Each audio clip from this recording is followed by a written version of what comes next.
Hello mga baby loves. So for today, I'm going to give you an overview about the Module 7 of Business Finance, which is the sources and uses of short-term and long-term funds. So this is our module.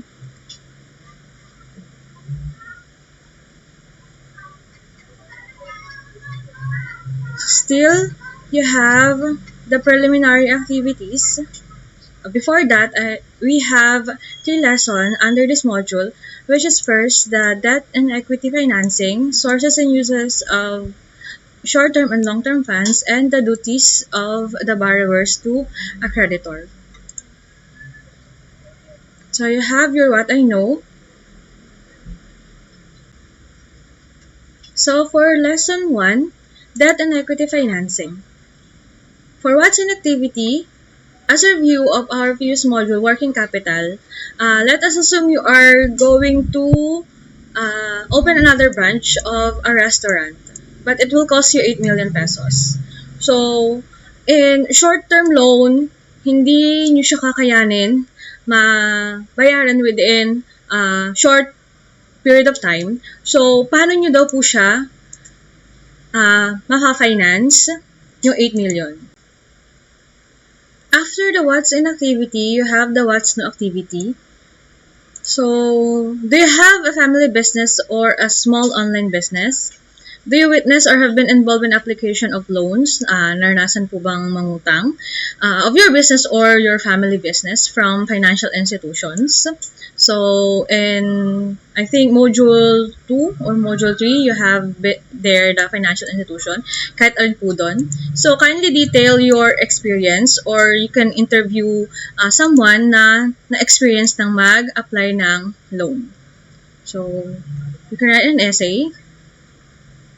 And then, let's go now to the 2 types of financing available to a company when it needs to raise a capital.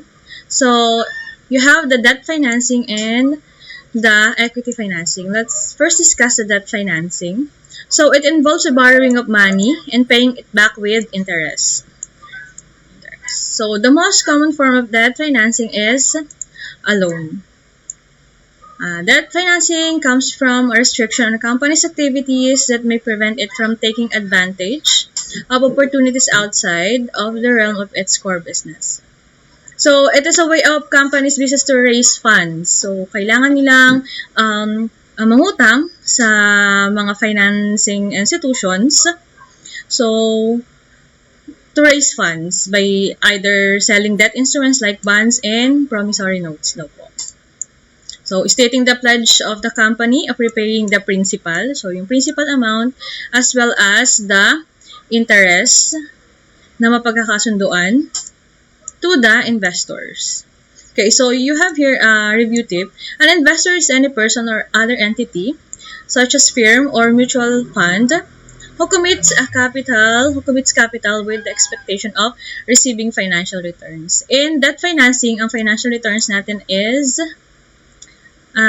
interest. Yeah.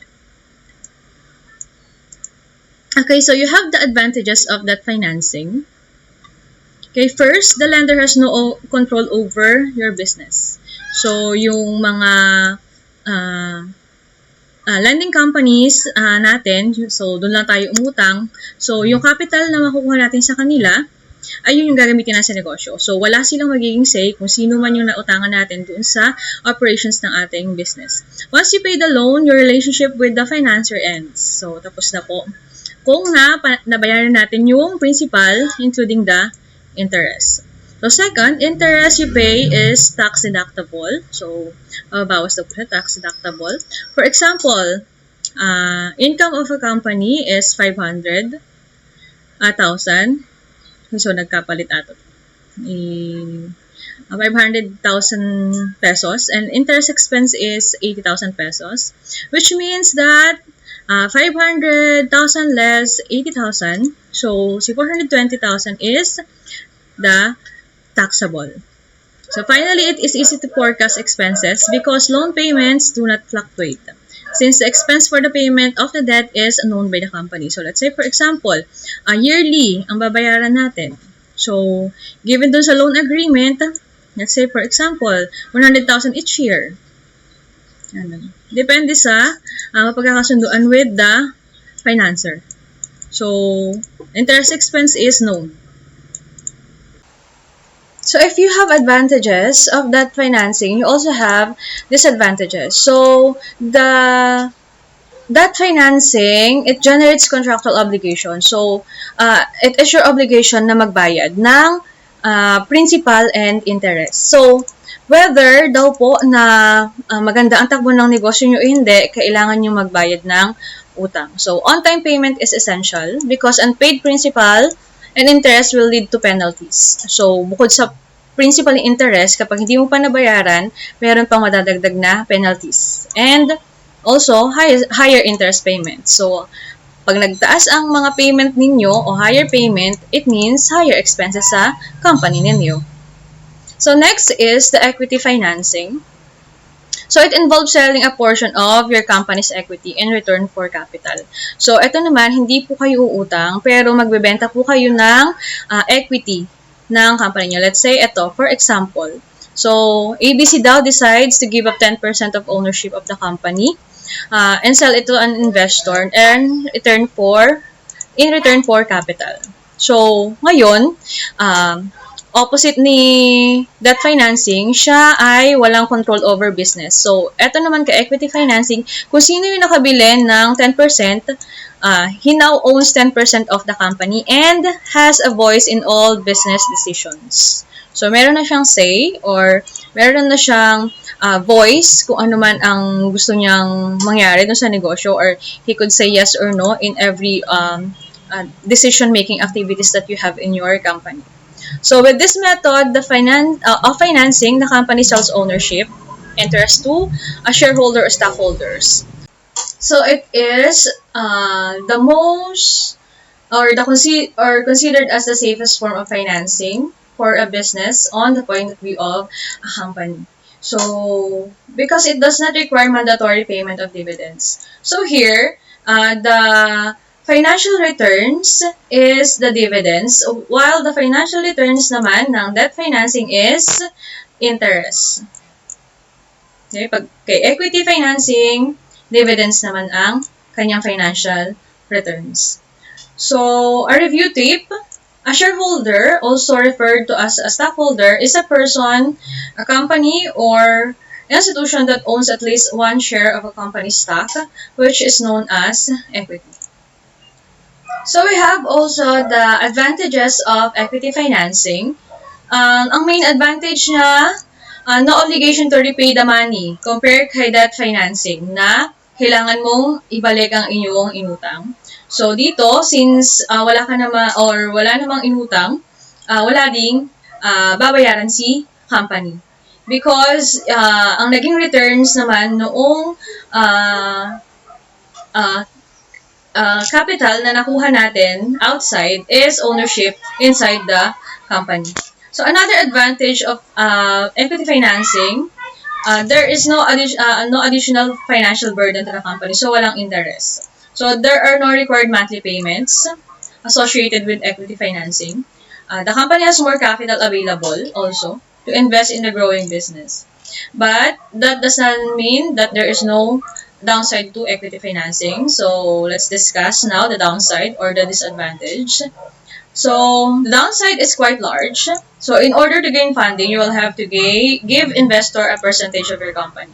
So, kagaya nga nung sinabi ko kanina, as an example, nag-give up or nagbigay si ABC company ng 10% ownership just to have additional capital. Okay, so you have to share your profits and consult with your new partners or new investors. So, the only way to remove the shareholder or stockholder is to buy them out. So, kung gusto nilang magbenta. But that will be more expensive than the money they originally gave to you. Let's say, for example, they bought a share of stock like 1,000 pesos. But since gusto nyo siyang mabuy out, so kukuhanin nyo na yung stock na bili nila, pwede siyang mag-demand na, bilhin nyo na 1,500 yung stock. So, that is why nagiging siyang more expensive. Also, cash dividend will depend on how well the company is doing. So, cash dividends are not guaranteed. That is why uh, in equity financing, it does not require mandatory payment of dividends. So, since maganda ang magiging takbo ng negosyo, magkakaroon ka ng dividends. But if not, dividends are not guaranteed. So, it is considered high risk, high return, or high reward. If the company does well, it will provide high dividends or the reward. But if the company collapses, the investor will not get their investment back. So, based on Philippine laws, if a company goes under liquidation, all creditors must be paid first. So, lahat muna ng pinagkakautangan ang babayaran before anything goes or distributed to the shareholders. Okay, so after that, we have lesson 2, the sources and uses of short-term and long-term funds. Okay, first we have short-term funds are usually sought by a company to finance a daily business operation and to let the business pay maturing obligation in cases of unavailability of cash. So, these are the sources. So, you first have the supplier credit. So, it is an extension of payment given by suppliers. So, if you are or you create a good relationship with your supplier, they will or give honor the credit terms that you agreed upon. Let's say, for example, from 20 days, gagawin nilang 30 days. Let's say, for example. So, we must first remember that our relationship with our supplier is crucial to the success of our business. So, good relationship with supplier is most likely that they can avail the best and continue to supply them. So, on the other side, if the company does not have a good relationship with the supplier, so the needed business supplies or supplies needed for the business might be affected. Next is the advances from stockholders. So, yung mga stockholders then, let's say, for example, they have personal funds. And the company is not giving out equity financing. So, wala silang i-give up na equity. So, pwedeng mangutang to the stockholders. That's why interest yung nakalagay dito, hindi dividend. So, you also have credit cooperatives. So, these are the firms provide lending services to its member. So, if an owner of the business is a member also of a credit cooperative, so pwede siya ditong mangutang para gamitin sa negosyo niya. Also for banks, it provides both short-term and long-term loan. Okay? Credit card.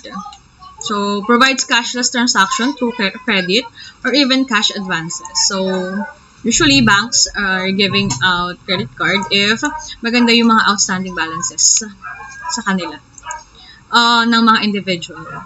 Then, or businesses. Then, lending companies. So, usually caters small to medium businesses. Credit requirements are more lenient than banks. So, mas medyo maluwag. But usually, charge a higher interest rate. So, mas malaki ang interest rate ng mga lending companies. You also have pawn shops. So, if you have a jewelry gadgets, you can loan it to them in return for cash to finance or to have additional capital for your business. And also, informal sources. So, dito na pumapasok sila 5-6. Yung mga informal sources of short-term loans or short-term financing. So, but higher interest din po sila. Okay.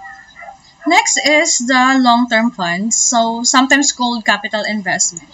So, ginagamit naman to for long-term investment. So, like buying equipment and land for the business. So, if you remember the maturity matching, the aggressive, and the conservative financing. So, dito, maturity matching. So, the company used by a company for long-term investment. So, and to finance permanent working capital. So, long-term investment require funding from long-term sources. So, maturity matching po ang gagawin. Pero if you are aggressive or conservative owner of a business, it's fine. So, ginagamit yun to minimize the risk. So, usually sa maturity matching, to minimize the risk of not being able to pay maturing obligations. Since long-term investment takes time to materialize. So, kaya ginagamit din yung mga long-term investment natin ng long-term funds or long-term financing. Okay, so first sources of long-term funds is the equity investor. So these are individuals or corporations that the company issued shares of stocks to finance the needs of the company. So yung mga nakakakuha or nabebentahan ng mga equity ng mga company na nangangailangan ng capital. Another is the internally generated funds. So it's done by reinvesting profits. So kung magkano man yung magiging profits for the year, i-reinvest nila sa company. So instead of distributing dividends to stockholders. Next is also banks. So sabi nga kanina, short-term or long-term, ginagamit yung banks. So it usually provide lower interest rate compared to other institutions. But banks usually need more requirements. Next is the bond market, collective name given to all trades and issues debt securities. So, yun po si bond market. So, yung mga bonds ang na ibinibenta para makakuha ng long-term capital para sa negosyo. Next is also the lending companies. So, they provide long-term loans din, especially mga big lending companies. But, fewer requirements but usually charging higher interest rate. So, let's go now to lesson 3. The duties of borrower to creditors. So, this is based on the book Business Finance by Arthur S. Kayanan and Daniel Vincent H. Borja. So, first, pay the creditors based on the payment schedule agreed upon. So, if monthly or quarterly, semi-annually, so susundin po natin yun. So, the borrower must make sure to pay on time. And if the borrower cannot make the payment on time, the borrower must inform the creditor in advance. So, sabihan din po natin yung mga pinagkautangan natin. Next is, number 2, provide collateral as agreed upon in the loan negotiation with proper documentation. Also, if necessary and if applicable, so certificate of title, I think for lands, condominium certificate of title. So, the borrower must make sure that the collateral he provided must be in good condition. So, sana, okay naman din daw po kung ano man po yung naging collateral na ibinigay natin doon sa ating mga pagkakautangan. Next, comply with the provision of the loan covenant or the loan agreement, such as maintaining certain liquidity and leverage ratio. So, liquidity and leverage ratio will be discussed later on in the, I think, following modules then. Number 4, notify creditors if the company is acquiring another company or the company is now subject for acquisition. So, kung kukuha ka ng other company or ikaw ay kukunin ng ibang company. So, kailangan alam din ng creditor. Okay, since daw po the creditor has vested interest in the company's financial situation. So, kailangan din kahit pa na meron silang knowledge dun sa financial situation ng company natin. So, kung yun nga, kung kukuha ng other company or tayo ang kukuhanin ng ibang company. So, tayo yung subject for acquisition. So, it is proper that the company must inform the creditors for changes in the company. So, kung ano man na magiging pagbabago sa company, sana alam din ng creditor. So, duty din na po natin yun. And lastly, do not default on loans such as possible. So, wag magkakaroon ng bad credit or bad image sa credit dahil lang sa hindi pagbabayad ng loan. So, to create a good credit standing, so yun na nga, ang company must pay all the debt of for the company to avail more loans in the future. So, kapag nangailangan ka, meron kang magandang good credit standing, mas madali kang makakakuha uli ng loan. Okay, so we also have, there are also primary consideration of lender in approving loans. So we have the 5 C's of credit. So first, the character. So the willingness of the borrower to pay the loan, capacity or the customer's ability to generate cash flow, collateral. So yun nga sinabi natin kanina, security pledge for the payment of loan. So kung hindi man makabayad, merong collateral na ibinigay or ibibigay. Then capital, so a customer's financial resources. So saan ba kumukuha ng financial resources ang umuutang? And next is the condition or the current economic or business condition. So we have your illustration. So below scenario of a business of Miss Jassy Corpus, let's apply the 5 C's of credit. So, si Miss Jassy Corpus daw po applied 1 million pesos that will be used as a capital for her business, JC's Pet Shop. So, she is the chairperson of the JC's Pet Shop, which has branches in San Jose, Muñoz, and Talavera. So, during their meeting, the board decided to open additional branch in San Jose. So, JC's Pet Shop has been operating for 5 years na rin naman na daw po. And marami na rin regular customers. So, the company had previous loans with a few missed payments. So, medyo nag-miss daw ang ilang payments nila. But, the delay was justifiable. So, meron naman po silang valid reason kung bakit na-delay yung payment. 2 branches had a combined net income of around 700,000 per year. The lot of the Talavera branch valued 2 million pesos, which has been pledged as collateral to the bank. Shown below is an excerpt of JC's Pet Shop 2019-2018 consolidated audited financial statement. So, ito daw po ang kanilang consolidated audited financial statement. So, current asset, long-term asset, short-term liability, long-term liability, equity, net income, and cash flow from operations. So, gamitin natin yung 5 C's of credit. Character.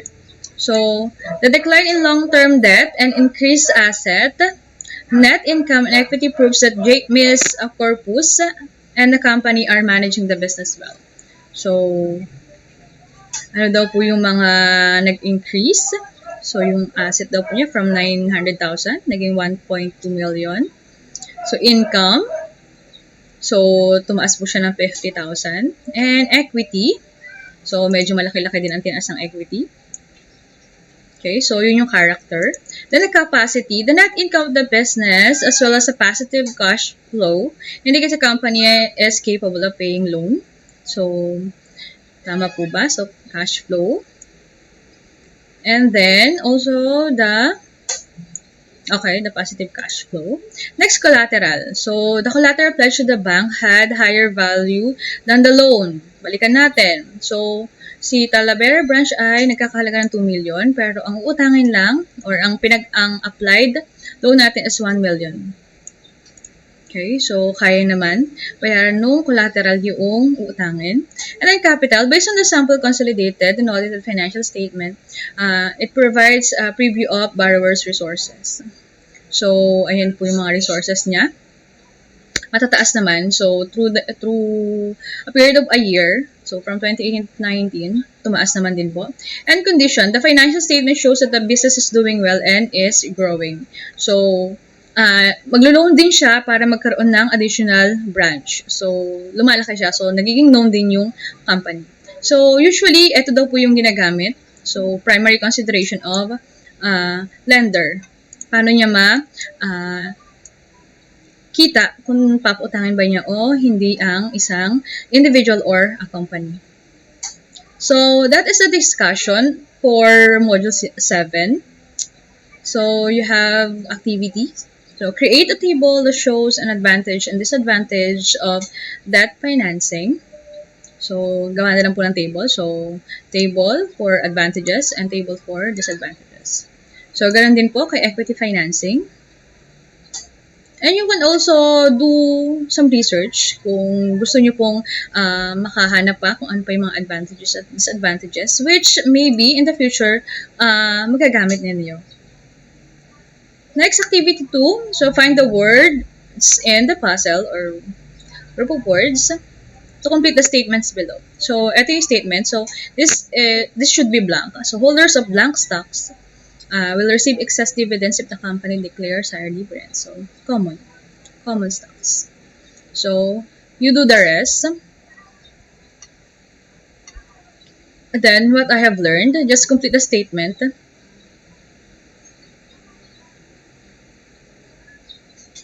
Okay, so you can pick one activity which is applicable to you, kung ano may gusto nyo. So, if you have an access to internet, you can go to website of some banks and look for their loan products. Write it in your notebook.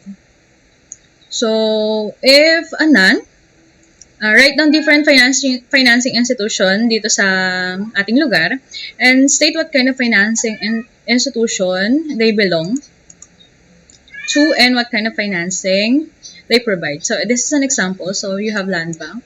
So, bank, type is bank, and short and long-term loan. So, I think meron din naman tayong mga lending companies dito sa lugar natin, sa locality natin. So, you also have an assessment. So, isulat na lang din po sa notebook.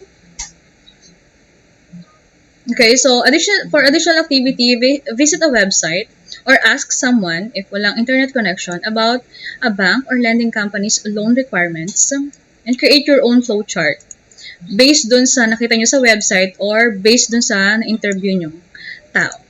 So, paano sila nakapag-apply sa kanilang loan? So, paano naganap ang kanilang loan application? So, okay. So, that ends at the module 7.